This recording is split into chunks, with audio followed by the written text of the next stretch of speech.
back to my channel. This is your Jamaican girl Oshari.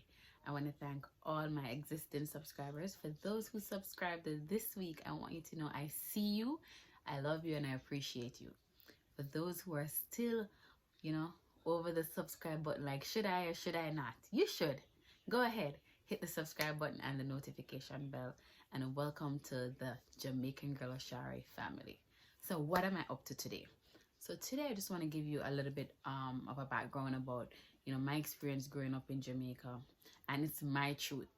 My truth may not necessarily be somebody else's truth or their experience, but I will be sharing with you undiluted, straight up what my experience was. Jamaica is one of the most beautiful places in this entire world.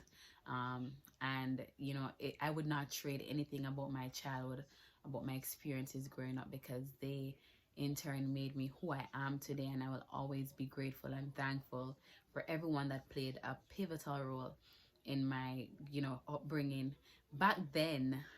So we're starting now, yeah. So back then it was more the philosophy that a community raised a child. I can remember living with my father in Kingsland, that's in St. Catherine. It's a very rural part in St. Catherine. I used to say it's like the furthest place from planet Earth at that time, because we had to walk home, so it just felt like it was the furthest place. We were like the last to get home. That's how I felt. Children always over exaggerate things. But yeah, so growing up with my father in Kingsland, it was the entire community that really took care of us. When my father was gone to work, if there was nothing to eat, we could go to the shop. There was one specific shop in Kingsland, Miss Millie. I've never gotten the chance to sit down and tell these people how much I appreciate them, but I hope that they will see this video. I can remember Miss Millie on Fridays when my father had no money to buy us any food. My mother would call her and we would go out by Miss Millie, and she would trust us. We said trust. She would give us food, and then my mother would pay her back whenever my mother came, to do her laundry and to comb her hair and stuff, because at that time my mother and my father were separated. But it was the entire community that had a hand in our upbringing. There were times when my father had a little bit too much to drink, and it was the same community, same friends that took care of him or brought him home and ensured that we were fine. So I want to tell Miss Millie, I salute you. Thank you for not getting annoyed and frustrated of us when we came to you for food, the basic food, because, maybe my father didn't get any pay that week, or my mother was not there, or whatever. You were always there. That's it, a family. So, for us, it wasn't easy growing up. I tell people that I'm not afraid to talk my story. I'm not afraid to share where I'm coming from, because there's a lot of people here who honestly know the truth. We were born and raised in a one-bedroom board house, and it was 3 of us, my sister, my brother, myself, as kids, and then I had my father and my mother until they separated. But even after they separated and we went to live with our mom, it was the same thing, because she had to start back from scratch. So it was just a one-bedroom house that we lived in. And can you believe it? We were comfortable. There are times when I sit back in my bed and I try to remember back then if there was any ounce of unhappiness or sadness. I can't recall ever being unhappy or sad. As long as I came home and saw my mother, or my father, or my brother, or my sister at that time, once I saw them, my entire world felt at peace, because I felt like I had safe arms, to run into. My bigger brother was very overprotective. If he was going to the ball field, he would not leave us. He would take us with him to the ball field and we sit down. One thing I appreciate the most about my childhood was the fact that my mother didn't have much, but she prayed a lot. Sometimes 4 o'clock in the morning we would get up, hearing my mother praying, and when she prayed, I tell you, she prayed, storm down heaven, and she would declare and decree some things over our lives, things that at that time I could not understand what she was praying about, but she was decreeing and declaring and setting a path for us. Yeah, for us, she was breaking things that were deemed generational, curses or a generational holdback. She was breaking those over our lives. So we couldn't understand at that time. But, you know, it was a blessing. And for me, I remember when on Christmas when other kids were getting gifts, my mother invested in books. We didn't get like toys, maybe get like pass me down toys or secondhand stuff, but she was more focused on ensuring that we had the books that we needed, books to read and stuff like that, than, you know, clothes or toys. You know, she was more focused on ensuring once we had those, then anything else that she could find, she would ensure we had. I can remember going to Kissington All Age School. My father had no money that week, and he said that we could stay home. And the same Miss Millie had a sister. I think her name was Karen. She had a daughter named Mooney or Roxanne. And I usually carry Roxanne to school. And so she would normally, when she packed Roxanne's lunch, she would normally put a little extra in the lunch kit for me. Then after a while, we left from our father and went to live with our mother, pretty much full time. And I can recall there were days that when we went to school, my mother would be at work and we went to school. And when I say at work, she would do little odd jobs, you know, and we would be at school and my mother would leave turn cornmeal and susumba. It's susumba? Yeah, susumba. It's called, not cucumber, it's susumba. And sometimes, you know, whatever little meat she could find, she'd put with the turn cornmeal and she would walk all the way from Bendon to Kissington to give us. And what she would do sometimes is she would come before it's lunchtime and we would go, you know, outside. So before the crowd came down and, you know, would sit on a grave. Anybody know Kissington All Age know that there was a grave out at the front. And we'd sit on the grave and we would eat it. And, you know, we eat it. We bless it first and we eat. And it was, even though I'm looking back, it was such a blessing.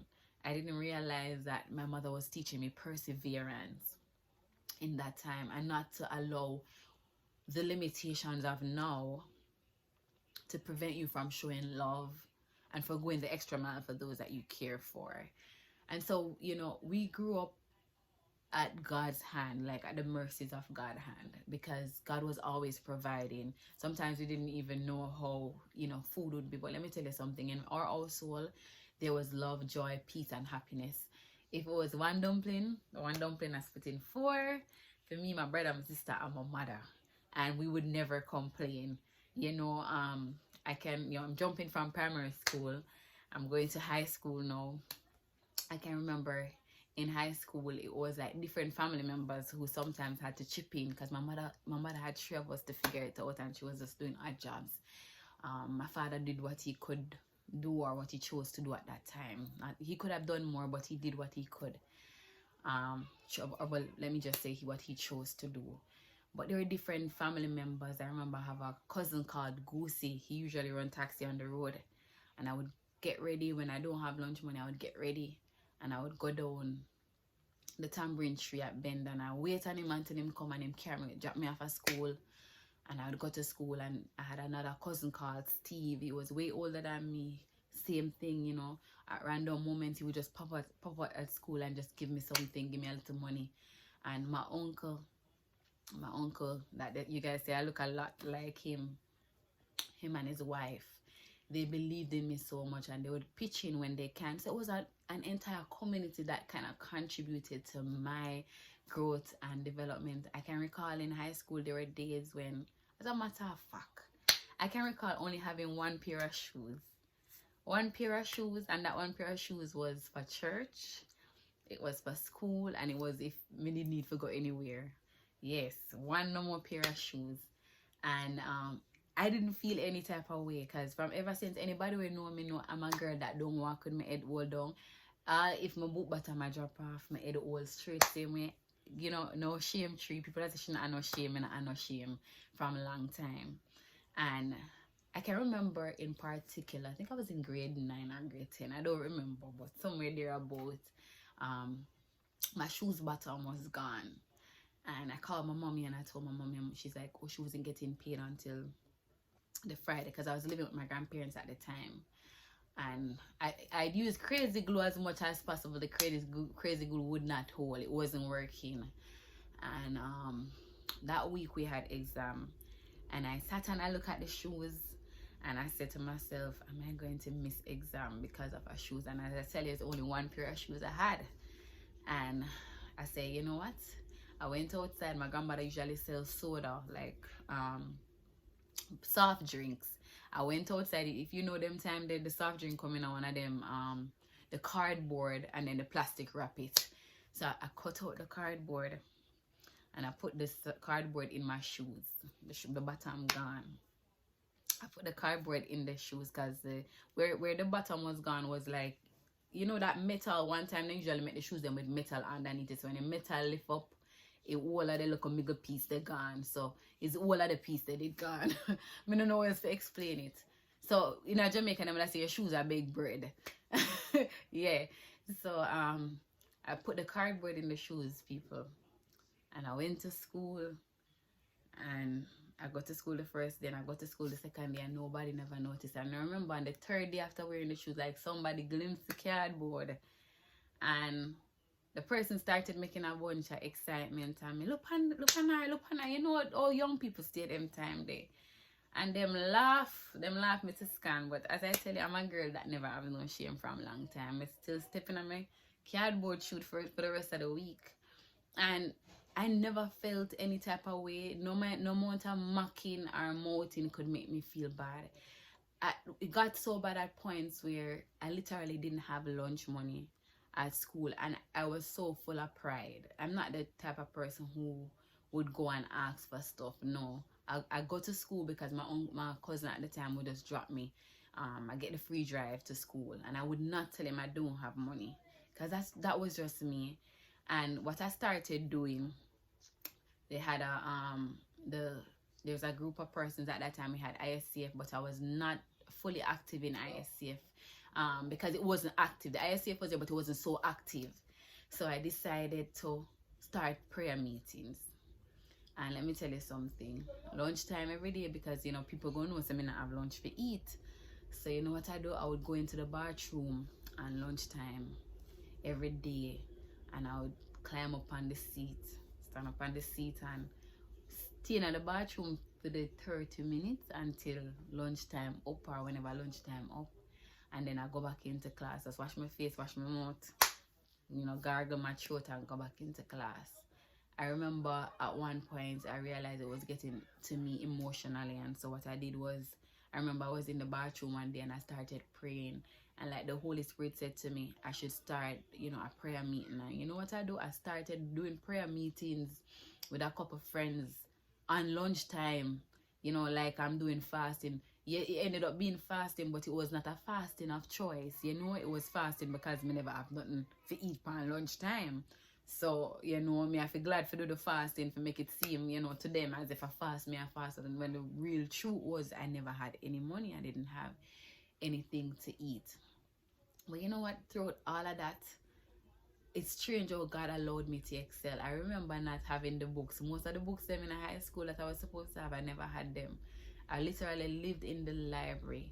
There was a librarian. I can't remember her name. But she was like a guiding angel. She literally took me over most days. I didn't have to ask for stuff. She would just know what was missing, and she would give me stuff, and she would allow me to have the library book a little bit longer than normal. And she would just pardon me, and there were times when she would just copy out the pages and make sure I had it. And now that I'm older, I get to understand the concept of destiny helpers, because I believe God placed certain people in my life at that time for a reason I could not see. But I am grateful for those experiences that I had, the people that were in my life, because they ended up being the rock that I needed to run into to feel safe. And I love and appreciate my mother and my father, because I've learned so much lessons from them. At no point in my life did I ever question why or whatever. I never had that need to question, because I never felt like I was not loved or that I wasn't wanted. And for me, that was more important than anything else.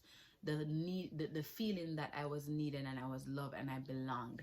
And the fact that my mother instilled the Christian values inside of me, that even when I felt alone, I knew I could pray to God about how I was feeling, and he would show up and just show off.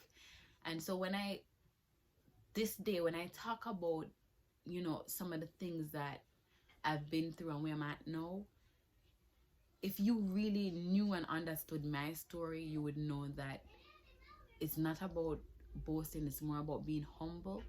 But more importantly, it's more about giving God thanks for what he has done.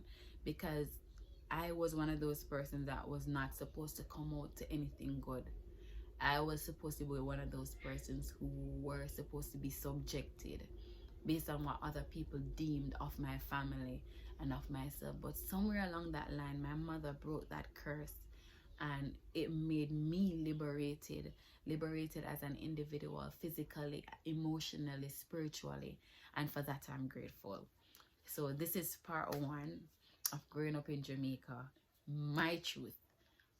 As I said, some of us have similar stories, some have completely different stories.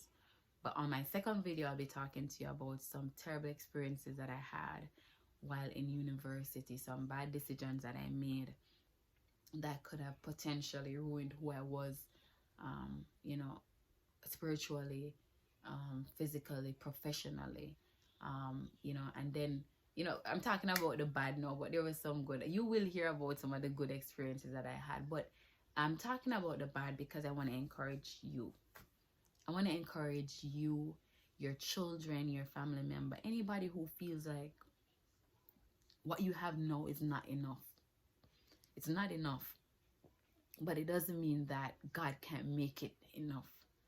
You're seeing through your physical eyes, and God doesn't want you to look through the physical. He wants you to look through the spiritual. He wants to show you that I'm the God that is capable. I'm the God of the impossible. And so as I'm sitting here before you, I am a living testimony of what you call rags to blessing. I'm not going to say riches. I'm going to say rags to blessing, because I am a blessing. And this is why I love young people so much, and why I continue to pour into them. Because if it wasn't for these destiny helpers that God placed into my life, I don't know where I would be today. My mother always tells me how much she loves and appreciates my drive. And she doesn't even realize that not even half of who I am comes from her. Like, she's the definition of strong. She's the definition of powerful, of brilliant, of everything that's good. My mother epitomes that. Of course, she has some bad ways about her, but we all do. But she has so many good traits that I would love to emulate, and I have applied to my life, to my marriage, to my motherhood journey. And so I'm not going to bore you any longer. If you found this to be helpful, to be, encouraging, share it with somebody who needs to hear this. Your past doesn't dictate your future. Your limited resources does not limit your potential. It simply means you have to push a little harder and dig a little deeper to get where you need to go.